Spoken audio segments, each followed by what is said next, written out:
Hey everybody, it's Carol Billing and I'm your instructor for Education 201. Let's take a minute to look at the syllabus. Okay, at the top you have all the different ways you can contact me outside of class. Of course, I'll see you in class twice a week. Office hours are noon to 1 on Tuesday and Thursday, so just after class-ish. Okay, running through here. Important things I've highlighted in yellow, like the classroom, 106.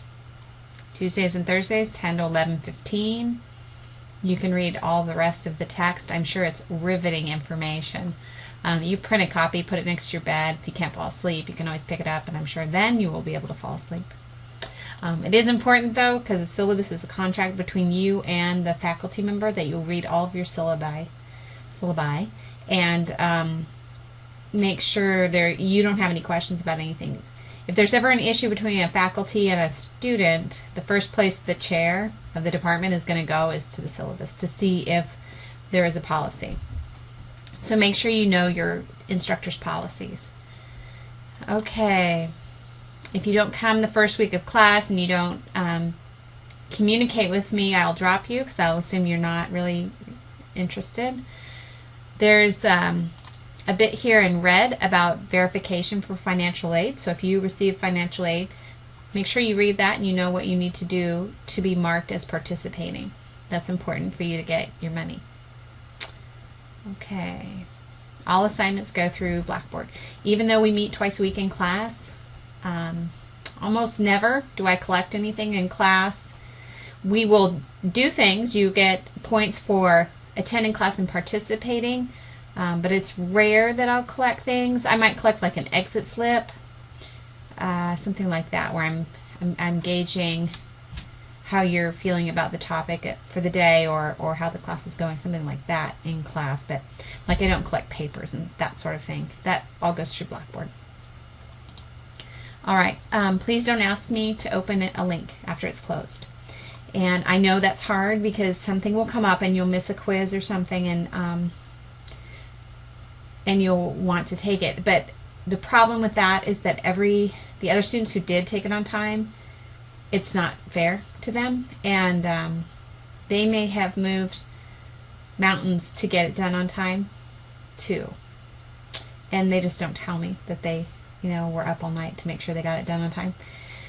So please don't ask, because I'm going to say no, and out of fairness. And then also the second reason is that if you are consistently a student who turns in your work, if you miss one assignment, it's not going to be the end of the world.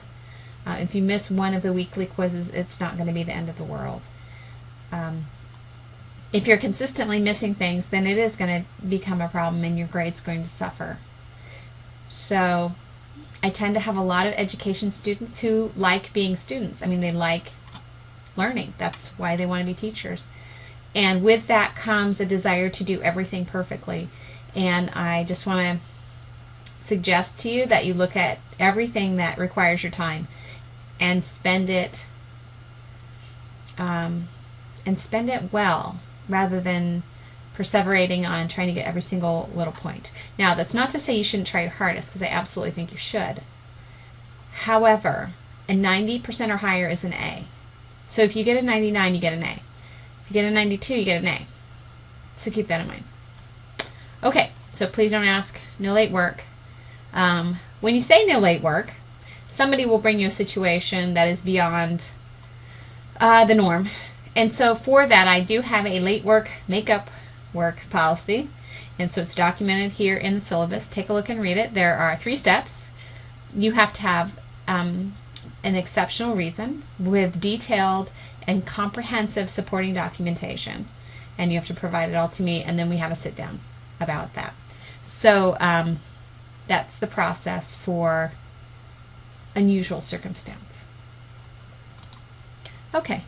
Then the grading, like I said, is pretty straightforward, 10-point spread. So 90 or above is an A, 80s are B's, 70s are C's, and so on. The D range is a little bit shorter. I do that on purpose because I don't believe in D's. That's my little quirk. You found it. It's one of them. And I picked this up from another teacher when I was teaching high school. kids will sometimes, and I don't find this so much with my college students, but more so in high school, they would go for just the D, because then they're D for done. And if you make the range really small, then they tend to work a little harder to make sure that they get in the D, but they actually end up working harder and getting into a higher grade. So that's why my D range is small. Keep that in your little hat for later. You might want to use it. All right. To keep the grade book current, once I've entered a grade, if it sits there for 2 weeks, it's like cement and it's solid. So make sure you check your grades once a week, and make sure they're coming along correctly. If I've done a typo, then please let me know within 2 weeks so that I can fix that. Okay, textbooks. This is kind of fun. Textbooks, they're always great. The course was built on the version 12 textbook, and a week before the semester started, I was told that 12 wasn't available anymore and only 13 was available. So now my course can take 12 or 13, and I'll just be adapting all the assessments, but that's okay. I went online. I found both of these in the Kindle version. You can rent them from Amazon for about $30 or $35. That would be what I would recommend. This is not a textbook you need to buy and keep for the rest of your life. It's a good textbook with solid foundation information. I don't have a preference if you have edition 12 or 13, and I put both of them here in the syllabus with a picture of the cover to help you locate them. But I think if you read through it one time, and especially if you highlight on the Kindle, or you can highlight on the computer using the Kindle interface that's free, downloadable from Amazon. I sound like an Amazon commercial. And I think you'll be fine. I know students really like to have something physical in their hand, but I will tell you, those days are numbered. So you need to start embracing the ebook and getting used to working with an ebook. And I know it's hard because I've had to do it myself. For my own courses that I take postgraduate classes at University of Idaho online. And the switch to an ebook is hard, but now that I'm used to it, I love it. And I love the highlighting feature and the searchability of a web-based book. So there is that. Okay, instructor availability. I'm here all the time. I carry an iPhone. You can get me there 8 to 5, Monday through Friday. If it's a simple answer, you'll probably get a response right away. Something I know the answer to. If it's something that takes me, I need to sit down at the computer and look something up, then it's more like 12 or 24 hours. That's kind of how that goes. If it's really important, obviously talk to me during class, but you can also call me during my office hours at my desk, because I will be sitting there, and I can answer live whatever question you have. Like if you have to leave class, but then you still have something you want to talk to me about, just call me in my office at noon. Okay.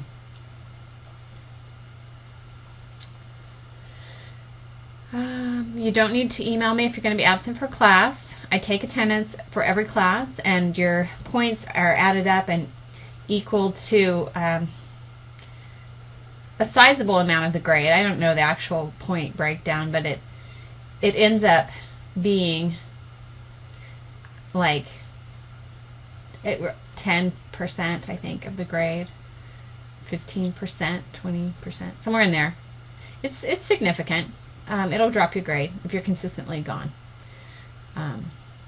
It's hard to pass if you can't attend class.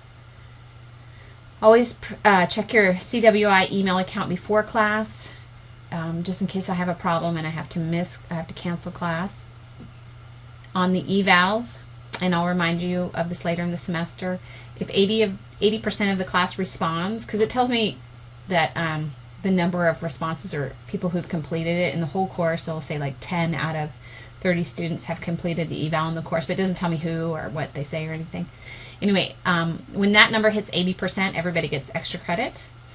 If it doesn't hit 80%, then no one gets extra credit for the evals. And last semester, none of my classes hit 80%. So that's sort of a bummer. Usually they do. I was surprised. Okay, make sure you're always using your CWI email account. If you don't, and you email me from your personal email account, it generally will go in my junk and I'll never see it. So it's really important that you use your CWI email account.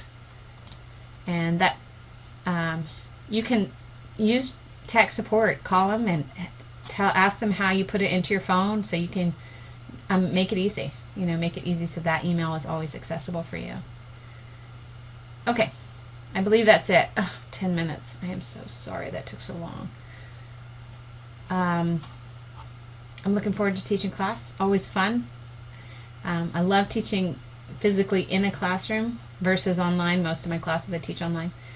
So it's definitely one of my favorites to get to come to class. So thanks for signing up for class so I have a fun class to teach. And I'll see you soon.